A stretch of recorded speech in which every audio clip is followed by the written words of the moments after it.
Assalamualaikum warahmatullahi wabarakatuh.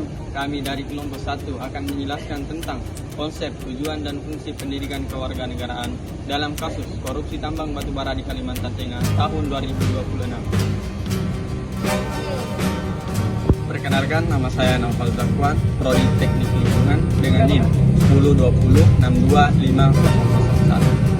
Kenalkan, nama saya Muhammad Fadli dari Prodi Teknik Lingkungan dengan NIM 1020650021. Perkenalkan, nama saya Nur Satriani dari Prodi Teknik Industri dengan NIM 1020725001. Latar belakang pendidikan kewarganegaraan bertujuan membentuk warga negara yang cerdas, berkarakter, dan berintegritas dengan nilai-nilai seperti integritas, kejujuran, dan anti korupsi.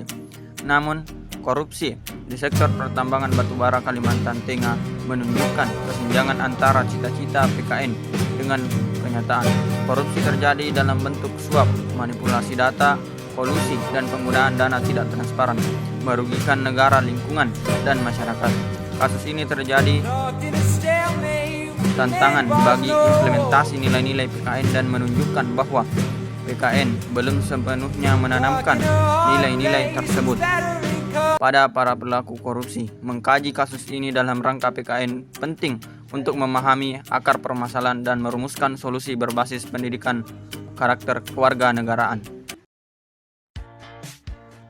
Hubungan pendidikan kewarganegaraan dengan pemberantasan korupsi memiliki hubungan erat karena PKN menekankan nilai-nilai integritas, kejujuran, dan keadilan yang bertentangan dengan korupsi.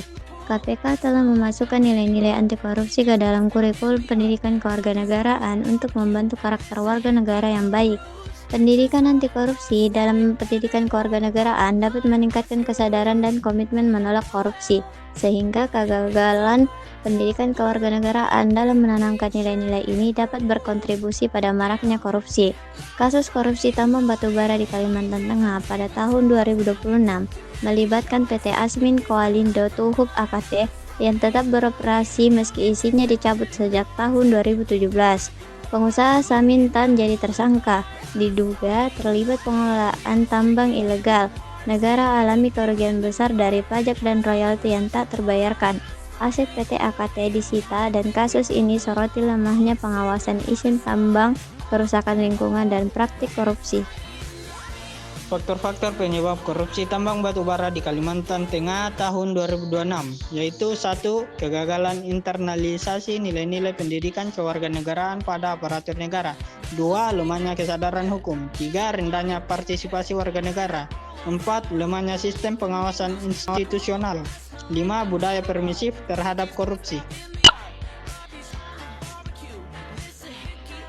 Solusi mengatasi korupsi tambang batubara di Kalimantan Tengah tahun 2026. Korupsi tambang batubara di Kalimantan Tengah dapat diatasi lewat penguatan pendidikan anti korupsi berbasis nilai PKN dengan pendekatan khusus, nyata, pelatihan integritas untuk aparatur, dan revitalisasi materi anti korupsi di kurikulum. Selain itu, masyarakat perlu diberdayakan sebagai pengawas. Transparansi data lambang harus ditingkatkan serta penegakan hukum yang tegas perlu dijalankan sebagai wujud nilai keadilan. Itulah yang sempat kami sampaikan, mudah-mudahan bermanfaat bagi kita semua. Mohon maaf apabila ada kesalahan. Saya akhiri mengucapkan wabillahi taufiq wal hidayah. Assalamualaikum warahmatullahi wabarakatuh.